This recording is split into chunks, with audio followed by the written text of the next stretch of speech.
금융당국이 은행들에게 주택담보대출 고정금리 비중을 30% 이상으로 높이라고 주문하면서 우려의 목소리가 나오고 있습니다.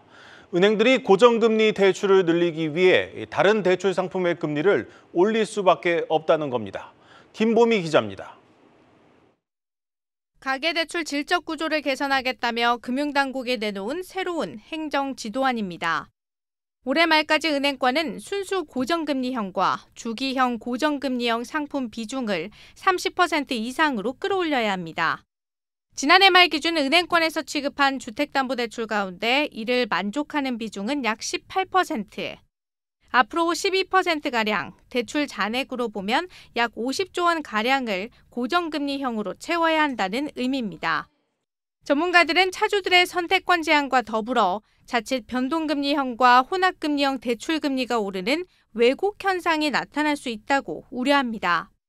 은행권에서 가상금리 조정을 통한 비중 조절에 나설 수 있기 때문입니다.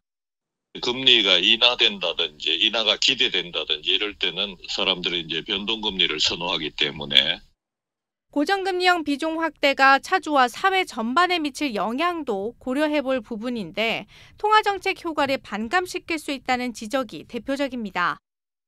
고정금리 주택담보대출이 많이 취급되는 국가에서는 다양한 단점들도 제기가 되고 있습니다. 예를 들면 변동금리 주택담보대출 같은 경우에는 경기 침체 시에 중앙은행이 금리를 낮추면 대출 금리도 낮아지기 때문에 차주들로 하여금 경기 변동에 더 대응할 수 있는 대응력을 주고 실제로 고정금리형이 90% 이상을 차지하는 미국에선 낮은 금리로 대출을 받았던 주택 소유주들이 매물을 내놓지 않아 금리 인상기에도 주택 가격이 오르고 있다며 30년 고정금리 모기지가 주택시장 불평등의 원인이라는 지적이 제기되기도 했습니다.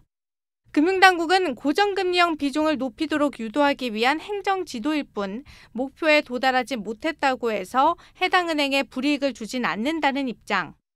대출 상품을 다양화한다는 측면에선 긍정적이지만 고정금리형을 만능 해법으로 바라보는 시각에는 변화가 필요하다는 지적이 나옵니다. 한국경제TV 김보미입니다.